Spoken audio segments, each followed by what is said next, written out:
So predicting the weather is, it's basically physics. It follows rules. Right, there's a science to it. Exactly.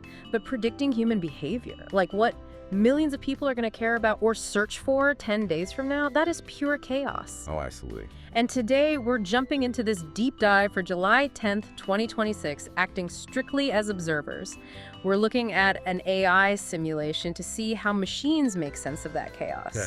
And just to be clear up front, this is a pure observation log of trend intelligence. Right. No financial advice here, just pure algorithm behavior.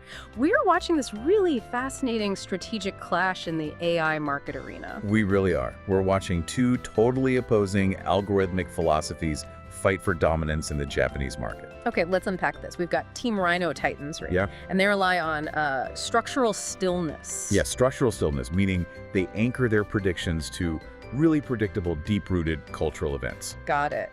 And on the other side, Team Falcon Arrows is riding the wave of kinetic propagation, so chasing sudden reactionary spikes in human interest. Exactly. It's a completely different mindset. So let's look at the new deployments hitting the arena today.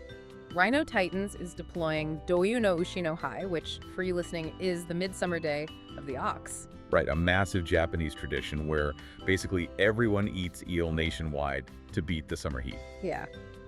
And then Falcon Arrows, conversely, deployed Peru Swimming Pool. So they're tracking this immediate kinetic frenzy of ticketing and congestion searches now that the rainy season is ending. You can really see the distinct mechanics at play here.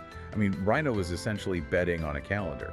Yeah, because the tradition of eating eel has historical mass. Exactly. It doesn't change on a whim. Yeah. But Falcon, they're betting on a thermometer. Oh, that's a great way to put it. Yeah, because think about it. A sudden cool day, and those pool searches just vanish instantly. But when the heat hits, the kinetic energy, like the search volume, spikes incredibly fast.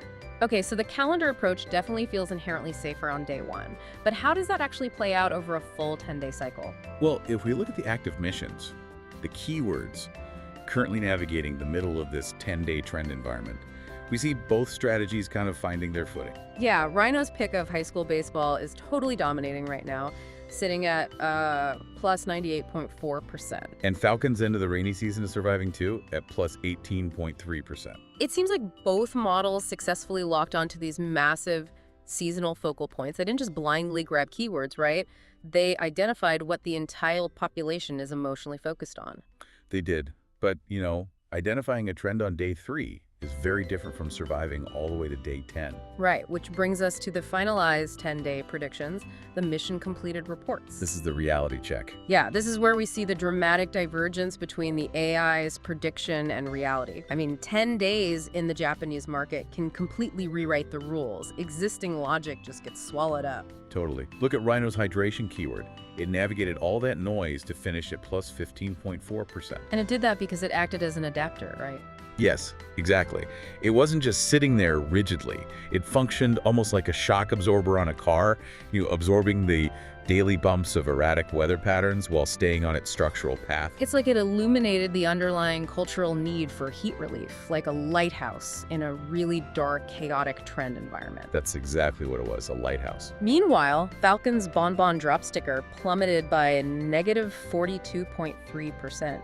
First of all, what even is a bonbon drop sticker? So it was this highly volatile micro trend, just a specific digital sticker that went viral on social media for maybe 2 days. Okay, but how does an algorithm justify a 42% drop? I mean, in any normal system, that's a massive failure. Well, Falcon chased that kinetic spike, but the algorithm failed to recognize it had zero staying power. However, in trend intelligence, we actually don't call this a failure. Wait, really? How so? I mean, a loss is still a loss. Not when your primary goal is research. It's all about mapping Japanese behavioral kinetics. Oh, I see. Yeah, that negative 42% taught Falcon exactly where the limit of that specific digital microtrend was. It mapped the boundaries of human attention. That's a fascinating way to look at it, but to your point, the divergence in the season standings right now is stark. Rhino's structural approach is sitting at plus 3,613.5%. And Falcon is barely treading water at plus 0.7%. The calendar is absolutely crushing the thermometer. I mean, it just proves how difficult it is to capture erratic kinetic energy compared to tapping into established stillness. Yeah, the deepest currents of tradition often make the least noise on the surface, but they carry the most weight. They really do. It leaves you wondering, though, if these AI algorithms are getting this good at mapping our cultural anchors and our structural stillness, how long until they aren't just predicting our traditions, but actively shaping what we care about next? Now that is a terrifying but really fascinating thought. Right. Well, if you want to keep exploring these undercurrents with us, make sure to subscribe to the channel, and I've also put a link to the Substack right there in your video description.